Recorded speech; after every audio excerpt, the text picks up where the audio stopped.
Good morning दोस्तों, आपका हमारे यूट्यूब चैनल पे स्वागत है। और आज के वीडियो में हम लोग मध्य पुरापाषाण काल को देखेंगे।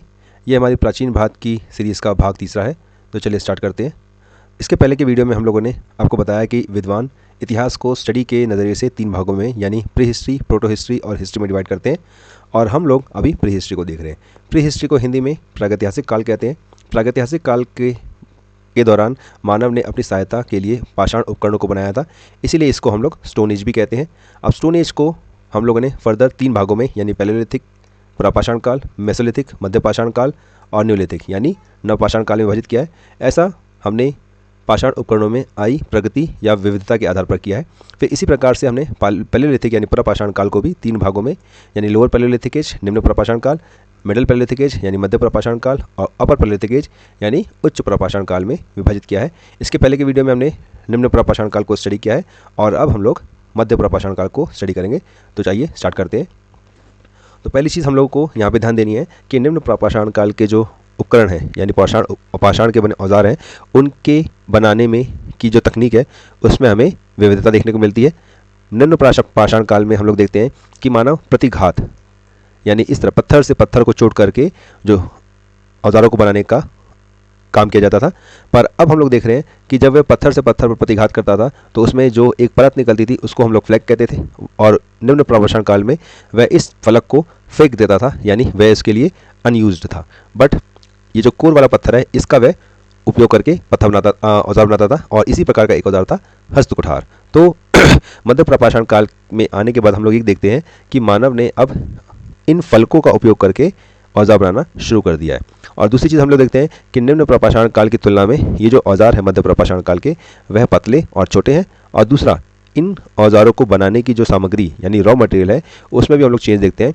अब मानव महीन दाने वाली जो सामग्री है, चाहे वो एजेट है, जैस्पर और चर्ट, इन पत्थरों से औजार बनाना शुरू कर दिया है। फिर जो उसके पुराने औजार थे, चाहे वो चॉपर हो काटने के उपकरण या फिर हस्तकुठार हाथ की कुल्हाड़ी हो या फिर क्लीवर हो, वो विलुप्त या दुर्लभ हो गए हैं।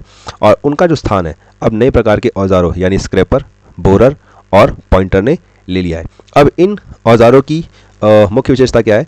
यह है कि पहले जो हस्तकुठार था उसको हम लोग हाथ की हथेली से यूज़ करते थे, बट अब जो स्क्रैपर है उसको हम लोग उंगलियों के बल पर पकड़ के फिर उसका उपयोग करते हैं।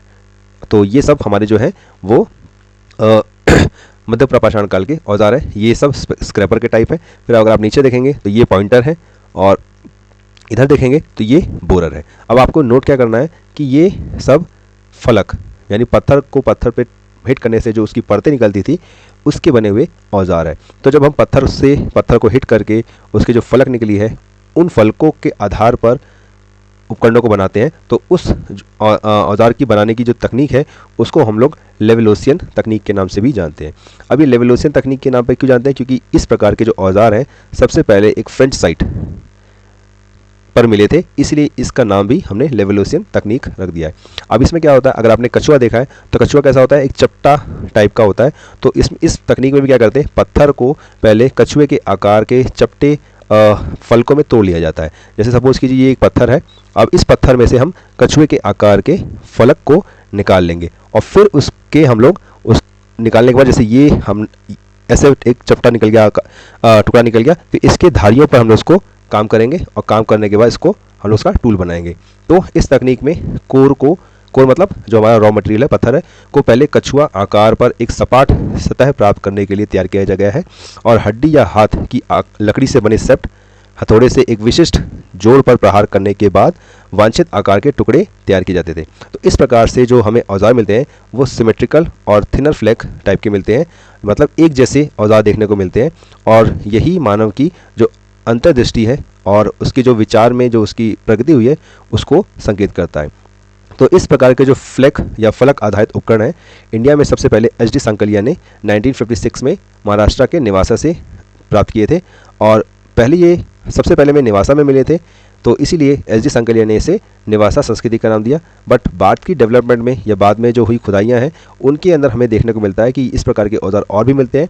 तो इससे यह सिद्ध हो गया कि ये एक स्थानीय घटना नहीं है, ये पूरे इंडिया में मिल रहे हैं। तो इसलिए हम लोग इसको मध्य पुरापाषाण काल के युग की संस्कृतियाँ कहते हैं और ये पूरे भारत के विभिन्न क्षेत्रों में भी फैली हुई है। फिर इस कालखंड में हम लोग ये देखते हैं कि मानव की एक नवीन प्रजाति होमो निएंडरथल देखने को मिलती है। अब ये जो होमो निएंडरथल था वो एक शिकार और भोजन संग्राहक प्रजाति थी और ये गुफाओं में निवास करती थी। देन इसके पहले के निम्न पुरापाषाण काल के वीडियो में हमने देखा था कि मानव प्रजाति निम्न पुरापाषाण काल के दौरान अग्नि से परिचित थी बट उसके उपयोग को नहीं जानती थी। बट होमो निएंडरथल जो मानव प्रजाति है वह पहली ऐसी मानव प्रजाति है जिसने अग्नि का व्यापक उपयोग करना स्टार्ट किया और इसके साथ साथ उसने मृतकों के अंतिम संस्कार को भी करना शुरू किया। मतलब मध्य पुरापाषाण काल से पहले जो मानव प्रजातियां थी वो अपने रिलेटिव्स की डेड बॉडीज़ को यहाँ वहाँ फेंक देती थी। बट मध्य पुरापाषाण काल के दौरान हम देखते हैं कि मानव प्रजाति ने अपने मृतकों के अंतिम संस्कार को करना शुरू कर दिया था। फिर इसी के साथ साथ होमो निएंडरथल जो मानव है वह तन ढकने के लिए चमड़ों के बने कपड़ों का भी उसने उपयोग करना स्टार्ट कर दिया था। तो यहाँ पे हमारा मध्य पुरापाषाण काल से संबंधित जो वीडियो है वो ख़त्म होता है। अगर आपको हमारा वीडियो अच्छा लग रहा है तो आप हमारे वीडियो को लाइक करें, चैनल को सब्सक्राइब करें, ज़्यादा से ज़्यादा इसको शेयर करें ताकि हमारे वीडियो और भी एस्पिरेंट्स तक पहुँचे और हमें और ज़्यादा मोटिवेशन मिले। Thank you.